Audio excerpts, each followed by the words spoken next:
Dear all, welcome to this live-streamed Stockholm Human Rights Award ceremony.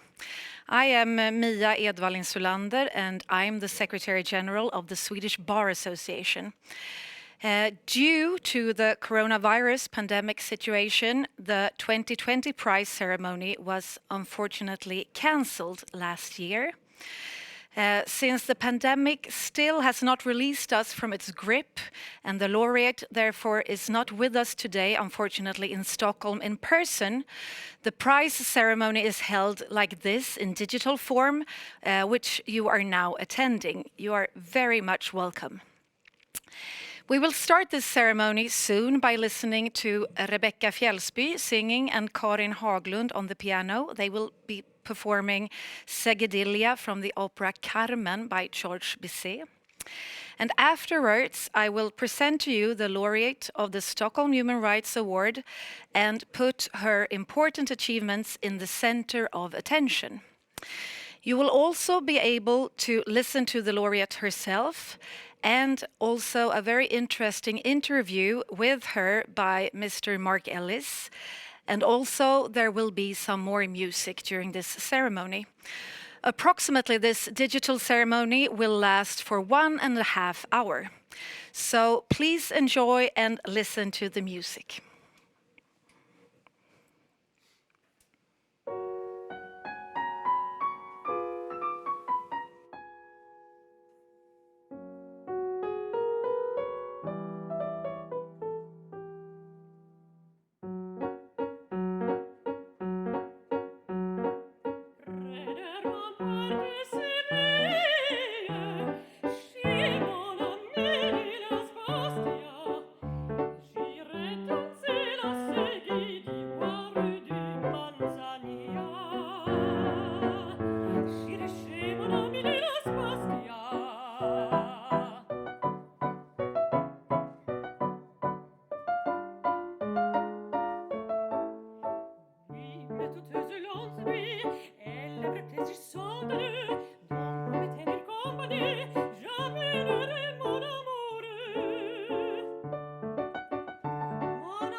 Thank you very, very much. We look forward to hear more from you later on. Thank you.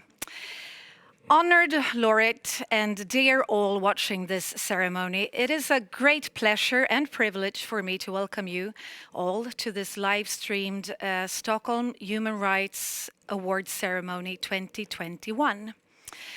The Stockholm Human Rights Award was established in 2009 by the Swedish Bar Association, the International Bar Association, and the International Legal Assistance Consortium. Since then, the three founding organizations annually have awarded distinguished human rights work at an international level to a person and/or an organization for outstanding contributions to human rights and services in the support and protection of the rule of law. The founding three organizations of this award has a common principal goal. We pursue the advancement of international justice and support the democratic state built upon the respect for rule of law. Together, we also promote and protect the advancement and respect of fundamental human rights. And this is the 12th time we have the pleasure to celebrate an outstanding commitment to and promotion of human rights and rule of law in the interest of humanity and the democratic society. The award has previously been bestowed to laureates who in different ways have carried out unique and dedicated work for the promotion of democratic values.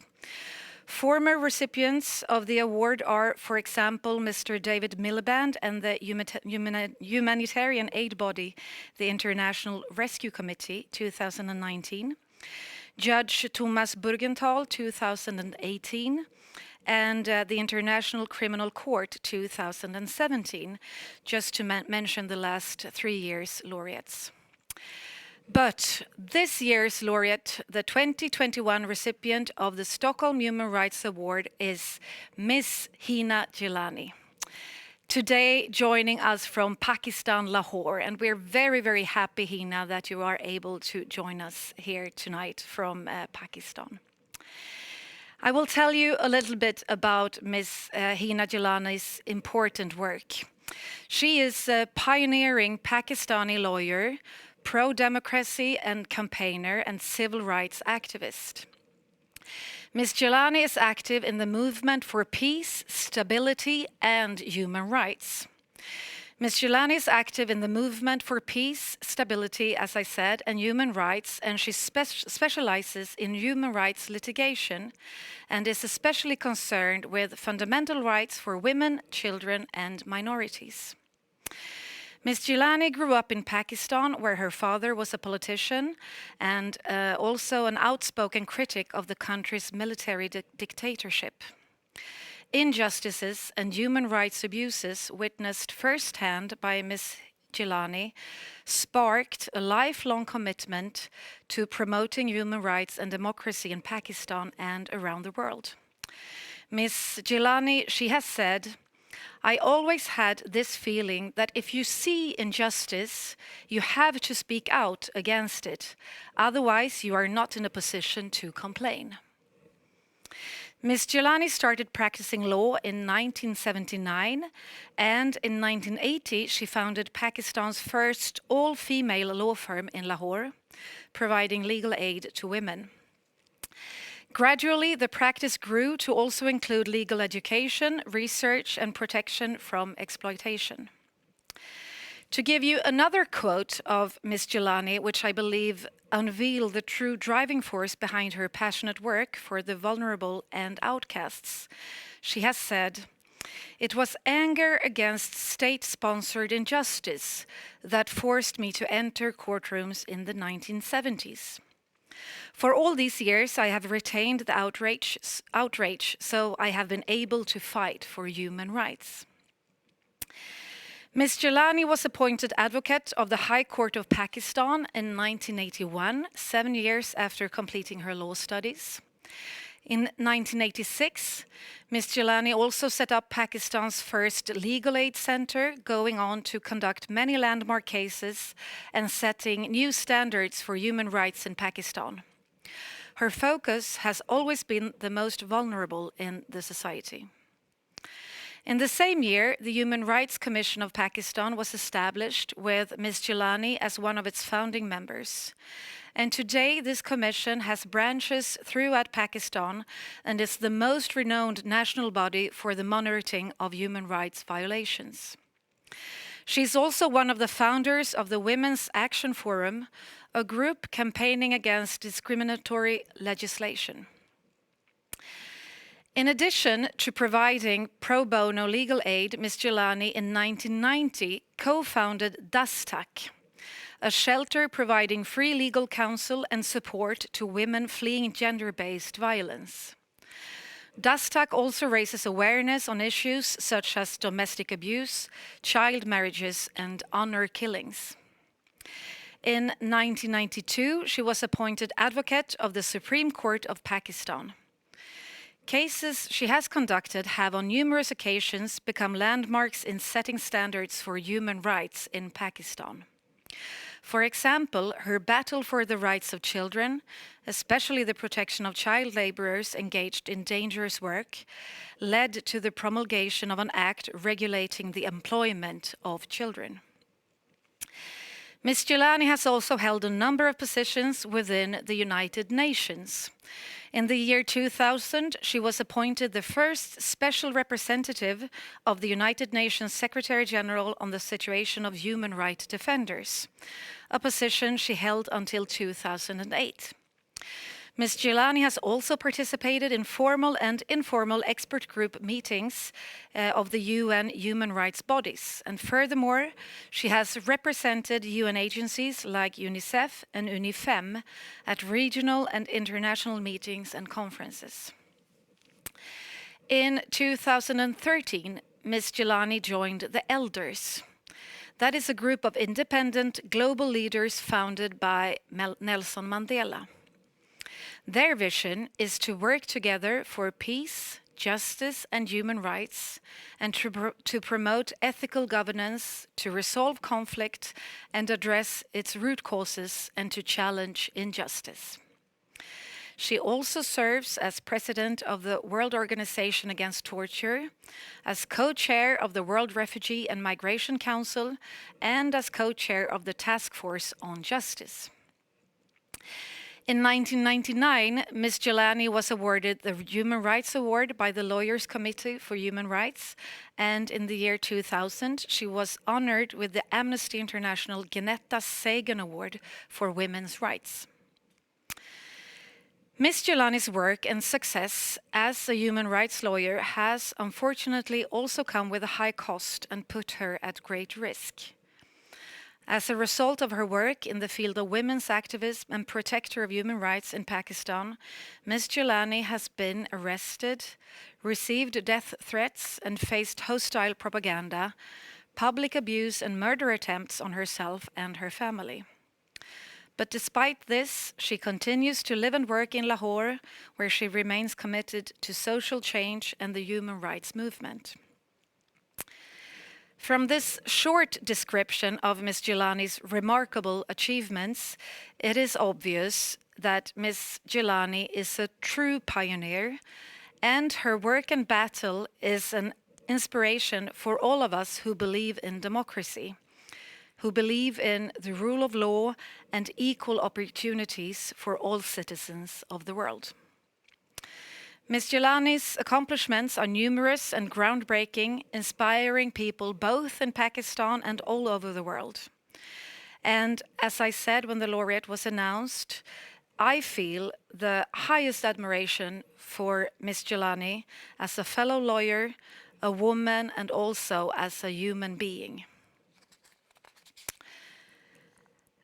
As you also all can appreciate from this description of Ms. Hina Jilani's accomplishments, this year's laureate of the Stockholm Human Rights Award is utmost well-deserved. She has worked tirelessly and in situations of setbacks and risk for her personal safety to uphold democracy, to challenge injustice, and to defend defenseless. Her ceaseless aspirations have made both Pakistan and the world a better, safer, and more just place. So, I am therefore very, very proud and honored to have the privilege on behalf of the International Legal Assistance Consortium, the International Bar Association, and also the Swedish Bar Association to present the Stockholm Human Rights Award to Ms. Hina Jilani. Dear Ms. Jilani, as a token of our sincere gratitude for all your hard work and efforts, and for your outstanding contribution to the protection of human rights and the rule of law, I ask you to virtually receive the award and this glass sculpture, and hope that maybe you want to say a couple of words.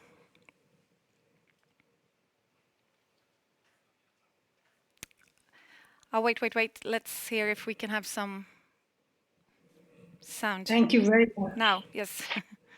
You can't even imagine how honored I feel today to receive such recognition from the Swedish Bar Association, the International Bar Association, and the International Legal Assistance Consortium. I am particularly excited about this award because it comes from the legal community. I have been in the field of struggling and striving for human rights, the rule of law, and democracy, both in my country and my region, and as well as at the global level. And these 40 years, I have spent much of my time in the courts of law, trying to sensitize judiciaries, testing their independence again and again, and bringing to the forefront the plight of those who are the most vulnerable and those who are marginalized, and calling for better access for justice for all.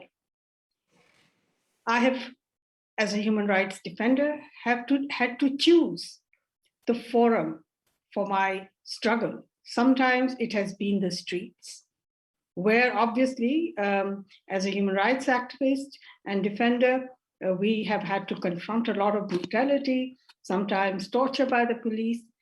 But what I have most enjoyed is my time when I was trying to promote human rights through legal battles. And I must say today, this award is not just for me. It is for all those who had the courage to assert their rights and gave me the privilege to represent them. It is their experiences that gave me the insight to be able to develop law itself, but also not just to inform courts and the judiciary in general, but to coerce them, to give the courts a place in our history where we will be proud of their independence, where we will have credibility in courts and understand what justice really means, both legal justice and justice for socioeconomic deprivations that people suffer in countries like mine. So I really feel that I have to dedicate this award to all those who gathered the courage to come forward. And despite the difficulties they face in access to justice, courageously asserted their rights. So thank you very much. And thank you to all those who have allowed me to represent them, both as a human rights defender and as a lawyer. I am extremely privileged. Thank you, Hina, for those words. It's so interesting and nice to hear you say, as an advocate and a lawyer, I really appreciate you talking about the people that you have represented and all the people who have struggled and joining that you are joining them in this award in a way that's really nice to hear. We will soon be able to listen to a very interesting interview where Dr. Mark Ellis, the executive director of the International Bar Association and also president of ILAC, where he talks to you, Ms. Hina Jilani, about your work. So please stay tuned and listen to that interview. But before we do that, we will also have the possibility to listen again to Rebecca Fjällsby and also Maja Fredén, and they will sing the Flower Duet from the opera Lakme by the Lib. Please.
Thank you so much.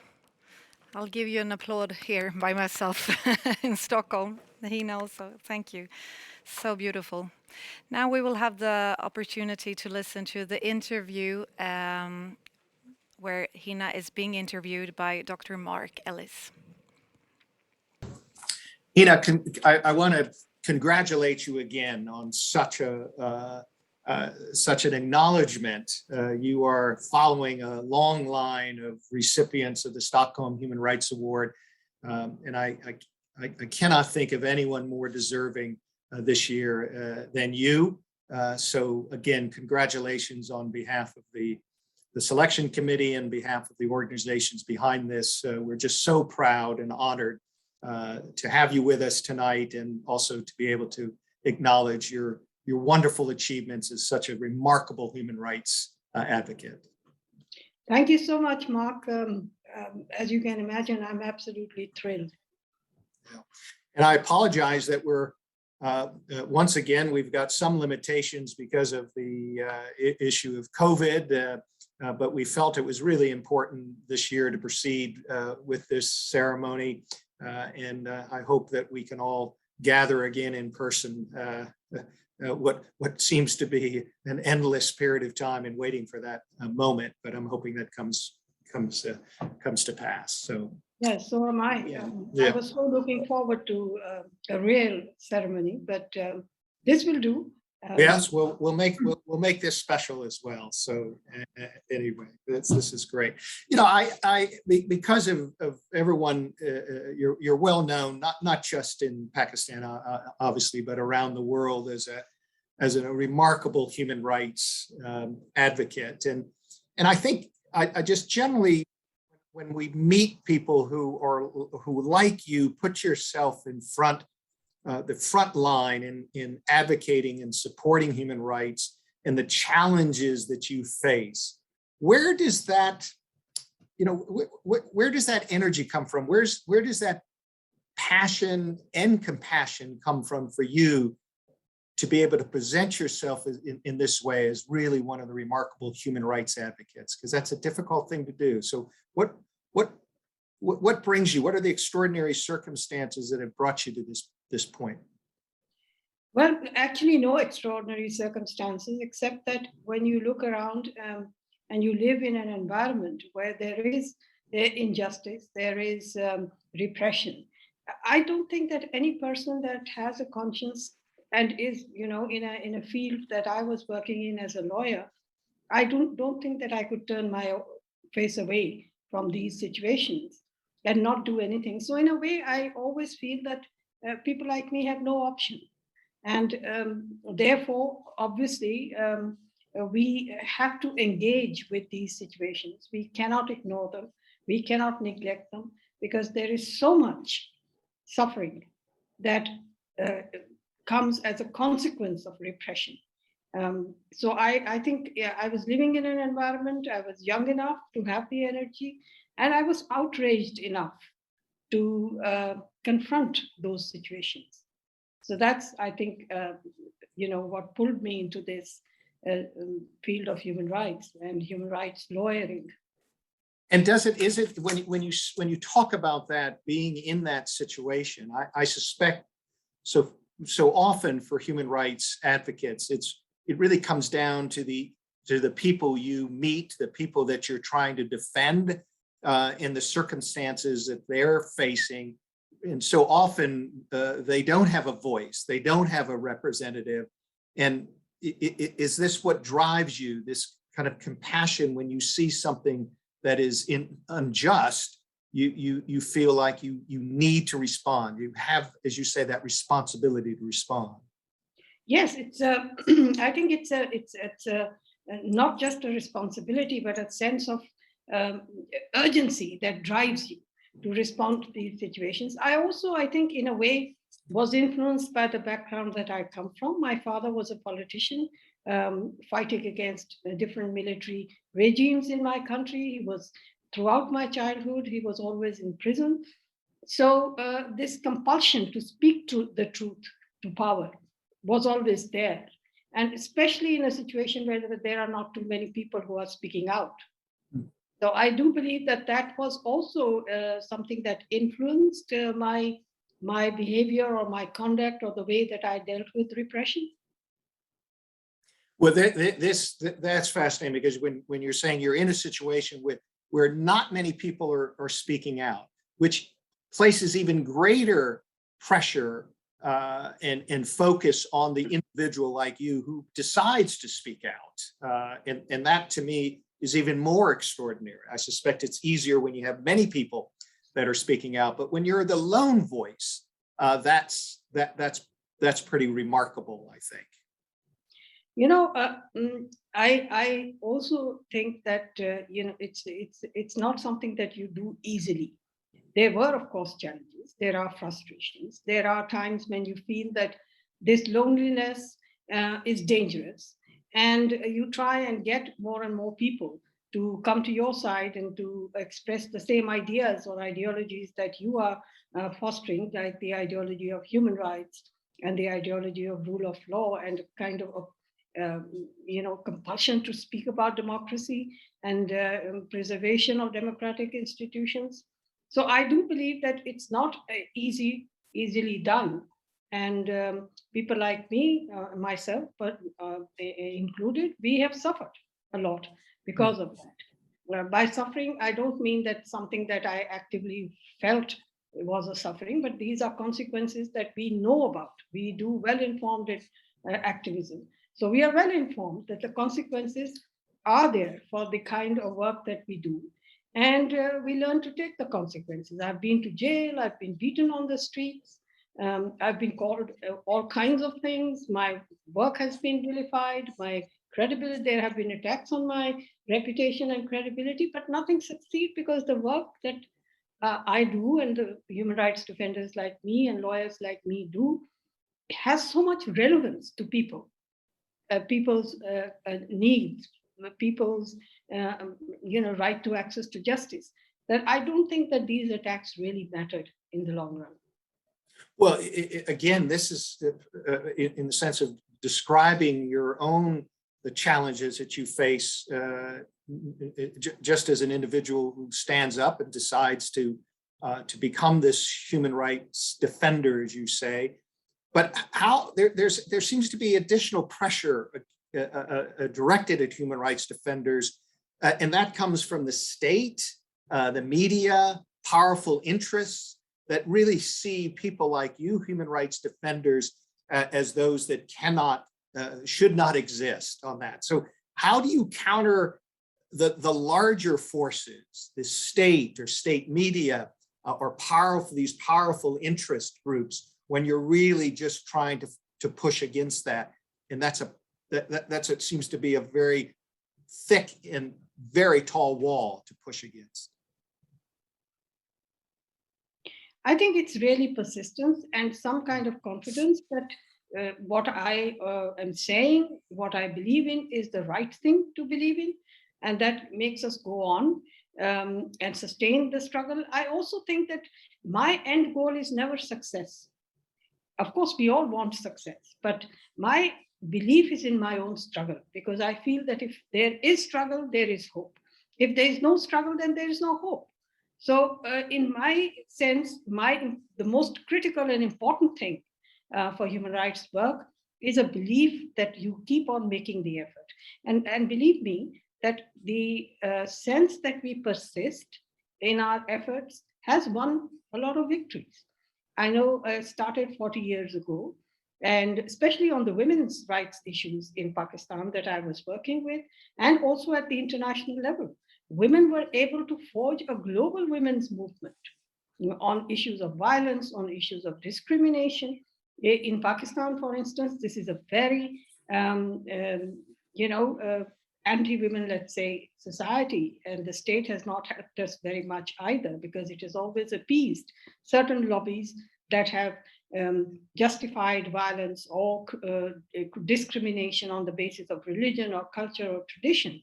Here too, we have won very significant victories. So I think that really my belief in my struggle has allowed me to go on despite failures. When we started way back in the 1980s, in this new women's movement that surged forward. Despite all hostility in the environment, we had a military government that did not believe in democracy, but also did not believe in the freedom of choice for women. It was a very misogynist government and brought in all kinds of laws in the name of religion that targeted and discriminated, particularly against women and non-Muslim minorities in this country. But we have, over the years, won a lot of victories. This movement, which started at a very, very, difficult time in Pakistan, it really, in many ways, reflects the success of the movement when you see that immediately after that particular phase of military government regime, Ziaul Haq was the military dictator at that time. He died, and in 1988, we had elections in the country. And who did we elect as our prime minister? A woman. So, those 11 years of deep repression, anti-women laws. This is the time also, by the way, when I went to jail at different points repeatedly, and many like me. We were beaten on the streets very brutally for our open challenge against the military rule, but also against these kind of discriminatory laws that were brought in the name of religion. But at the end of it, this is the movement that in many ways showed the population at large how important it was to have democracy in a country. And this is the very population that elected a woman as the prime minister. And you can imagine the kind of confidence it gave to women who had for 11 years been told they had no place in the public domain. A remarkable transformation, as you say, at least in the sense of how other people, not only inside Pakistan but outside Pakistan, would see in that type of election. When you think about that journey that you've been on and focusing on these really horrendous issues concerning women's rights, whether it's domestic abuse, whether it's child marriages, whether it's honor killings, when you look about this journey, are you able to sit back and say, yes, confidently, we have made dramatic developments or strides in these areas? Or do you think that there is still so much that needs to be done? Where do you see that in the spectrum of success? I think we have made very significant steps forward. I can't say that they're dramatic, and I will say, of course, that we have a long way to go, because we are not just fighting social and cultural issues where the society is involved. We are fighting a state that is in many ways creating a narrative and an environment in which human rights have to be very jealously guarded. Women's rights have to be very jealously guarded, and we have to fight for them all the time. This is a country where a lot of things are happening either in the name of religion. There is autocracy. There is a problem with civil-military relationship that we have. And therefore, the preservation of democratic institutions has become very difficult. As a lawyer, one of my major concerns has always been independence of the judiciary, because without that, we cannot uphold the rule of law and justice and fairness. And this is something that we see in some ways the concern wanes for a little time, for a little while, and we see the judiciary as being much more independent.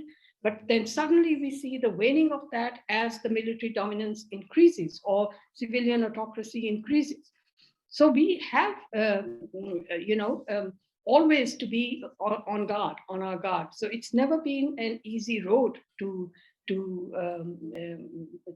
go on. But at the same time, I think that we do make a difference. And I think in terms of the judicial mindset, in terms of the prejudices that many judges carry with them, especially with regard to women and other vulnerable groups, marginalized groups, I think we did make a difference. And there was this sensitization that I think was very significant and has taken us forward, at least put us on a road where we have more and more potential for change. It's again fascinating because you had alluded to in your answer there that it's a lot about fighting against the state. The state apparatus can be so powerful, and as I mentioned earlier, particularly against human rights defenders. The media, which I alluded to earlier, I just wanted to ask you a bit about that then too, when you're mentioning the fight against the state. When media outlets are restricted by legislation, by states, and that certainly has happened in Pakistan, how are you able to counter that? And what role has social media played for human rights defenders and for you? Has it been a positive development that social media has been able to help you in your journey? Or is it a situation, as it is in a number of countries, social media being used to fight against your mission and your desires? Which way is it?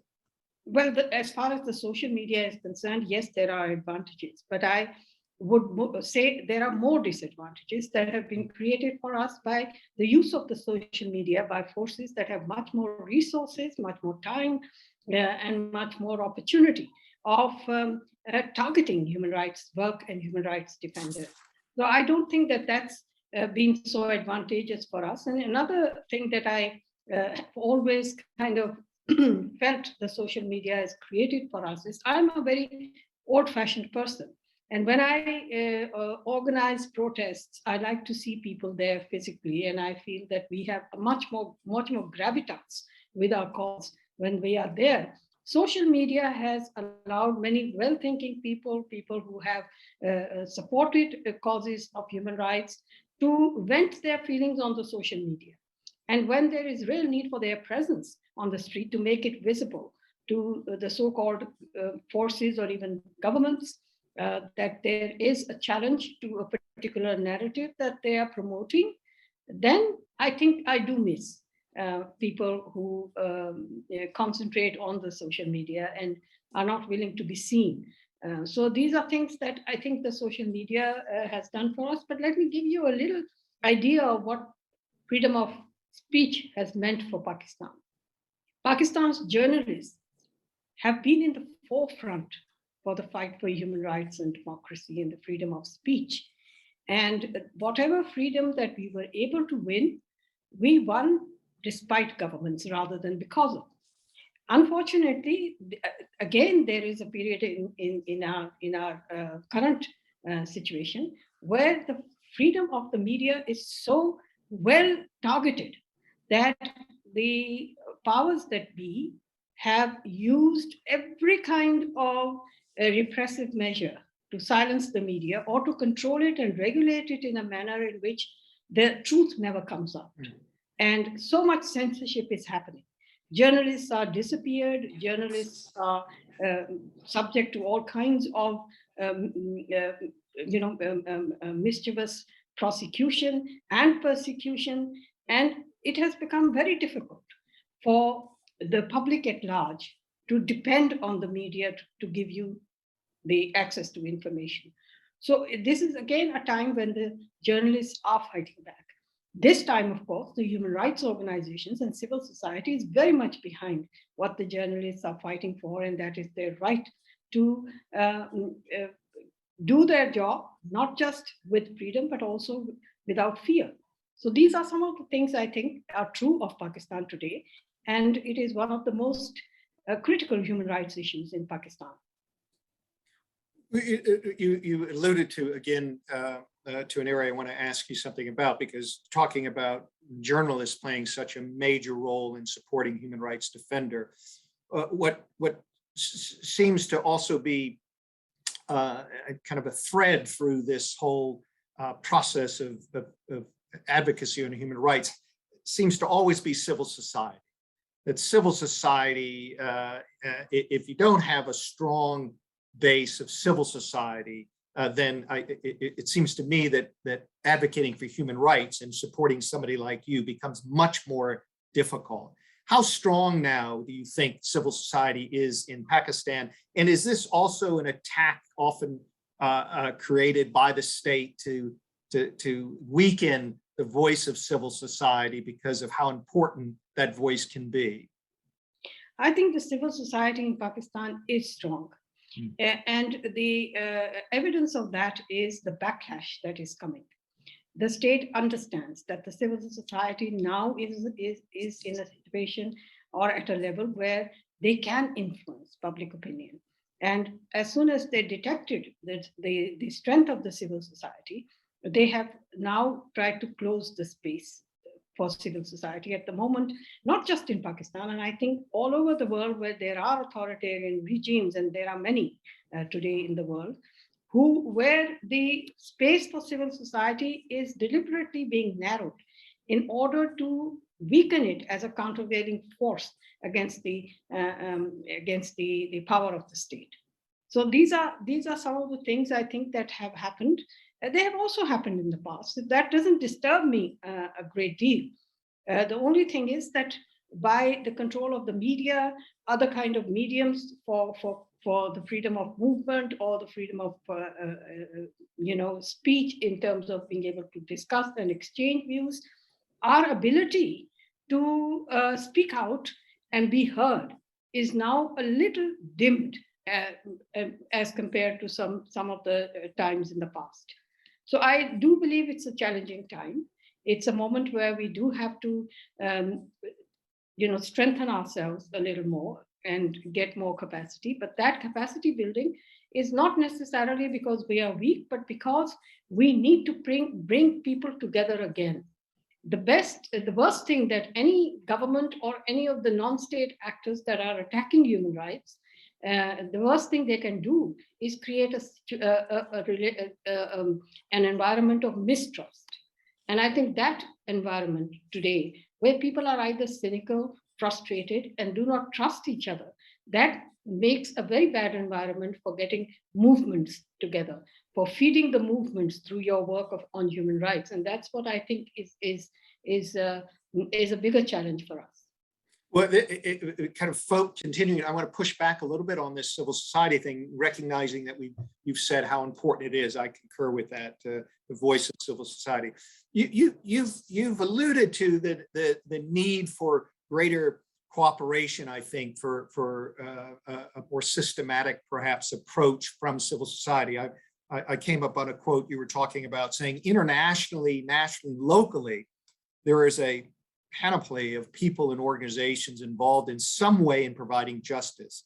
Quite often, however, these actors work completely independently of each other, with little knowledge of what others are doing, and therefore without a cohesive strategy for delivering what matters most to people. So if that is the case, and knowing that civil society plays such an important role in helping human rights defenders, how do you correct that problem? How do you get a bit more cohesiveness among within civil society to help support human rights defenders like you? The first thing that came to my mind when I was appointed as the special representative of the UN Secretary General on Human Rights Defenders was exactly what you just said. How do you create that relationship of trust that makes people come together to fight for the same thing that they are probably doing in isolation and in silence? And the best thing that I could do at that time was encourage creation of networks, where people created these networks throughout the globe, not just at the regional or national levels. And that, I think, became one of the major features of human rights defenders. Today, I don't see any kind of protection as security for myself. I get my feeling of security from the people who are around me. And therefore, I think this is the most important thing, creating networks. But of course, we as human rights defenders also realize that there are times when networks become helpless in the face of the authoritarian measures that are taken against human rights defenders in a certain country or in a certain region. And we do believe that there we need support from the international community of states. And there must be states who are willing to stand up. If they believe in human rights and the commitments for human rights that they have made, then they need to really step forward and take measures to not just support human rights defenders in their work, but also to protect them against harm. You focusing on the need for the international community states to step up, which is absolutely true, I think. Hard to disagree with that. You have also eloquently talked about youth and the role that young people play. I came across something you had written. You say, quote, "We must harness the energy, eloquence, and anger of the young on issues ranging from inequality and racism to climate change, and advance clear, achievable roadmaps for change," unquote. That's really a powerful call for young people to step up and to play that role. What's your view on that now, and how do we achieve that in engaging youth? I think it's very important to engage the youth. I have said many times that, the most important thing for a human rights defender is to retain the tendency of being outraged. And I see that in the youth. They still get outraged. Unlike many people, I mean, I still get outraged, but there are people who with age mellow down and they say, oh, we've seen this so many times. We've seen this happening again and again and again. But today we see, especially in the climate activism, you see an outrage that is not uncontrolled, and it is very well channeled towards certain specific goals and certain specific strategic actions that they take. And I think that's something that we have to harness. That is something that I think the youth is already contributing to very significant extent to human rights work, to peace and security, to climate change is a big example in that sense. So I do believe that the young need to not only involve themselves, but we need to create wider and wider spaces and opportunities for the young to influence the way that we think about human rights in the current scenario. Let me ask you a question about kind of the regional politics, the regional crises, and of course, front and center of that regionally in your area is Afghanistan.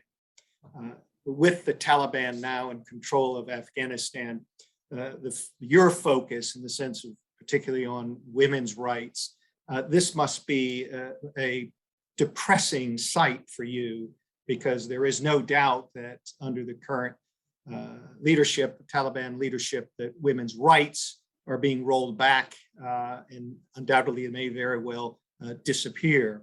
But the relationship between Pakistan and Afghanistan is quite complex. How do you see that now? Where do we go now with Afghanistan and the role that Pakistan plays now in that regional arena? It doesn't depress me, but I see this as a big challenge. My first concern, of course, after the Taliban took over by force, and let's not forget that this is not the will of the people of Afghanistan. This is a group of people who have taken over by the gun. And so let's not have any illusionments about that. But at the same time, this is a reality which we as the civil society cannot change at the moment. All we can do is to make sure that the civil society that was growing in Afghanistan, that was very exciting, inspiring, the work that they were doing, it needs to be preserved. We need to support the people who are still in Afghanistan, but at the same time, we need to save those who are still very vulnerable to imminent threats that they have. And this was our first concern when the whole situation erupted. Is that a role for civil society, or is that a role for states? It seems it should have been a role for the states. Yeah. It should have been a role for the states, but today we are the ones who are more worried about those who are left behind. There were evacuations, and I certainly acknowledge that some states have done their bit, but not enough. There are many, many who are still awaiting to be evacuated from that country, and I think states really need to do more. But because these are the people that we have worked with for the past 20 years now, and have seen them grow, have seen them become really colleagues in the fight in the region, we feel responsible for these people. So, and they get in touch with us again and again, and we worry about the policy of the states, especially states in the region. My country, for instance, I consider as one country that is not friendly towards Afghan people at all. I don't think that Pakistan really thinks about the Afghan population. And let me also say here that it's not just women that I'm worried about.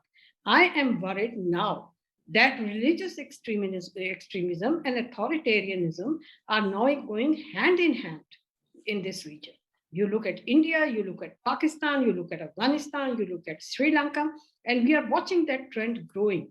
My country, unfortunately, is made up of an establishment and people in power who have an agenda.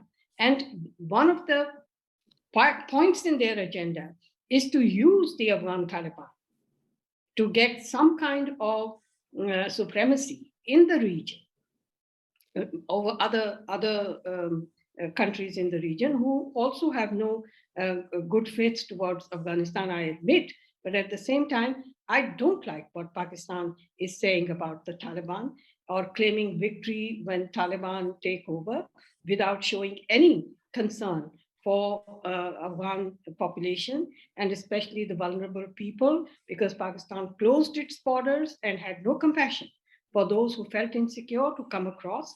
Those who were able to come across today, some of them have been deported, and these includes the Hazara community that's so well recognized as a very targeted community, both in Afghanistan and Pakistan. So these things anger me. And I not only speak about the responsibility of other states, I have to be much more emphatic about the responsibility of my own state, where the policy is so non-compliant with human rights standards. We believe in the movement of people, the freedom to move around. Pakistan is not not a refugee convention state, but at the same time, they had, when it suited them, they had millions of Afghans in this country. Today, when Afghans are being threatened by a force that the Pakistani state wants to support and not destabilize, and to create some kind of good impression about that force, the Afghans are being denied the right to survive. And I think this is not an easy job for anyone in the civil society to attain, but we are looking for support from other states. We are still getting in touch with them. We are persistently trying to rescue people there, but at the same time, as the South Asian civil society, we have also decided to put our heads together to formulate some kind of a strategy, both at the level of advocating with the international community, that will keep people safe while they are in Afghanistan. What leverage can the international community use against the Taliban to save or prevent any kind of conduct by the Taliban, which endangers, especially those who are human rights defenders or women's rights defenders. But at the same time, I think that we also have to realize that the international community is not doing anybody a favor. They owe it to the Afghan population today. And this is something that I think everybody has to think about. We have to create the leverages wherever we can find it, whether it is through development assistance or humanitarian assistance being conditioned. I mean, none of us really want to have any kind of or deny a starving population humanitarian assistance. But I am sure that there are ways and means in which better monitoring systems can be established in that country, and conditioning any kind of humanitarian assistance, and or rather channeling any kind of humanitarian assistance in a manner in which it doesn't go towards stabilizing the Taliban, but goes for the survival of the population itself, and to make sure that that survival includes their safety from any kind of brutality. You know, I'm all for humanitarian assistance and have said again and again that international community must think about this. But at the same time, I don't believe in a concept where we feed the mouth, but we lay the back bare for the Taliban to flog. These are scenes we have seen so much in the past. So today, it doesn't satisfy me if anybody says, oh no, they're not as bad as they were in the past. Well, they are bad enough. So we don't have to wait and watch and see what their conduct is. What we are hearing from Afghanistan, inside Afghanistan, is sufficient to convince me that this is a situation in which Afghans' freedoms have to be protected. Their right to liberty, their right to life, and their right to socio-economic justice has to be protected, especially women and the minorities, whether they're Muslim sects or non-Muslim, they are still very vulnerable.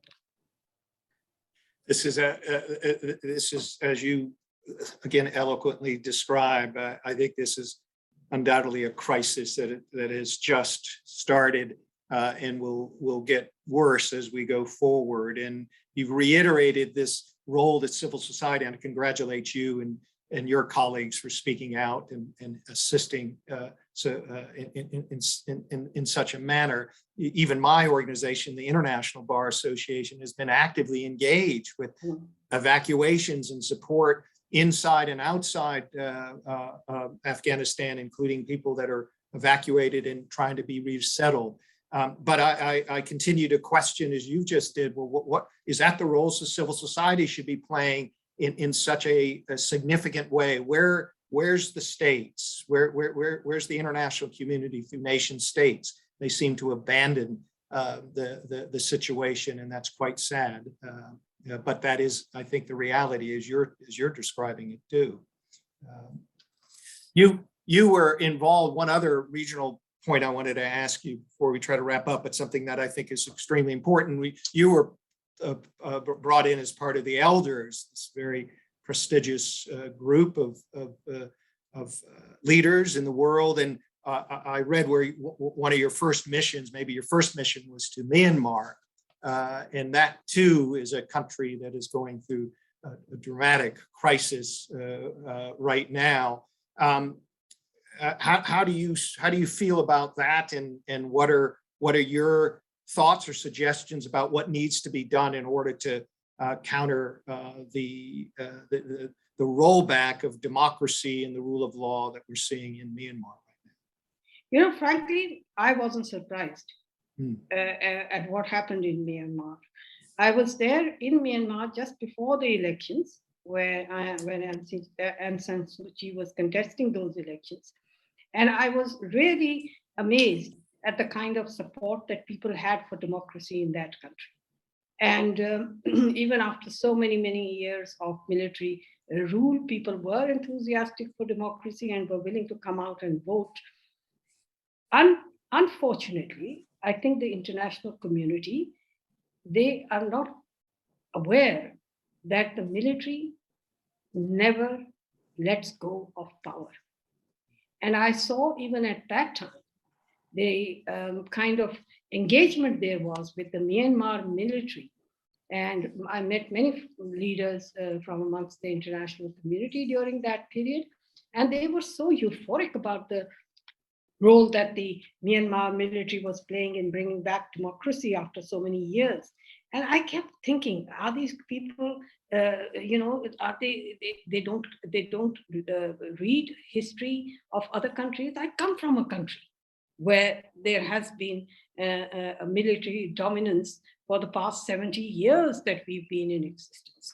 And they let go from time to time for their own interests, but then they want to control the civilian governments in a manner in which it becomes impossible for any civilian government to chart out a course for the country that they are leading. So these are some of the things I think the international community either deliberately ignores, because I don't see how very astute leaders could not be aware of it, in their hurry to get things done, and then set a feather in their cap saying, look, we brought back Myanmar to democracy. But they don't realize that these kind of democratic restorations have to be preserved and fostered with a great deal of backing and support And unfortunately, we all were pretty disillusioned with Aung San Suu Kyi and her own lack of democratic thinking or human rights thinking. But at the same time, particularly regarding the Rohingya too. Particularly regarding the Rohingya, but that's not all. There was so much ultranationalism, which her own rhetoric was creating, where the space for dialogue and reconciliation and space for minorities and ethnic minorities was still very restricted. She closed her eyes to the military policy of fueling the ethnic conflict. And these are some of the things that a more wise leader would have been the first to deal with: the ethnic conflict, not just the Rohingya, but the other states that are at the moment in conflict with the Myanmar state itself. I think these are some of the things that should have been addressed, and more human rights compatible approach towards governance was totally ignored. That was part of it only. But even if it had been a good government, and I can give you our example, Benazir Bhutto took over after a very, very repressive military government. And she was not allowed to govern for more than 18 months. She did not make the mistakes like Aung San Suu Kyi. For all her faults, Benazir Bhutto was a very staunch human rights person herself. She never failed us on human rights. She failed us on many other things, especially firstly being, of course, able to stand up against the military and get more autonomy in making decisions in critical areas as the government at that time. But on human rights, she didn't fail us. So I do believe that there are, despite good governance or good human rights record, there are civilian governments that follow a military regime and are subject to the military's shenanigans all the time. They interfere with elections, they do political engineering, and that has created an environment in which civilian leadership now feels obliged to, in many ways, appease the military and not put their trust in the people whose vote they should be trusting, rather than the political engineering that the military can do either against them or in their favor. And this, I think, is something that's happening in Myanmar again. And I just hope that the end is near, but the end will come after a lot of bloodshed. You are already witnessing in Myanmar, peaceful protest is now turning into a violent protest. People who were doing peaceful activism, protesting against the military, are now also finding ways to join armed groups in a way that might be unavoidable for those who are actually involved in this struggle there. But at the same time, this is not what we wanted to see. We wanted a democratic struggle to go on in Myanmar, get the full support of the international community, even though I think the international community now has lost its influence in Myanmar, and I don't think very much has been done. Even the regional forces like ASEAN have not been able to do much in terms of reducing or minimizing the danger of violence and civil war in Myanmar. Remarkable insight, I have to say, Hina, on that situation in Myanmar, and similarly as you've articulated in so many of the issues we've talked about. I could continue this for another hour, but we have to, I think, get on with the ceremony as well. I just want to end by saying, for me at least, I think the international community, the world, is really so honored to have you in the position that you're in. You really do inspire. You inspire me. You inspire so many of us. I cannot think of, as I said at the start, somebody more deserving of this Stockholm Human Rights Award. You said something in earlier in your writings. You said human rights defenders cannot afford the luxury of pessimism or cynicism. Well, you you personify the human rights defender in ways that very few do. And for that, again, we're very honored to be able to bestow on you the Stockholm Human Rights Award. Thank you, Hina, for being with us, and congratulations again. Thank you very much. I'm very conscious of the honor that you do by bestowing this award on me. Very good. Thank you so much for this interesting interview. And as Mark Ellis just said, we are very honored and inspired by you, Ms. Hina Jilani. So thank you so much for joining us tonight and accepting the Stockholm Human Rights Award. I hope you are all have been enjoying this ceremony. And thank you for joining us, all of you, today digitally. And before it ends, we will a final time listen to Maja Frydén and Karin Höglund on the piano, performing Visidarte from Tosca by Puccini. So bye-bye, and thank you very much for tonight.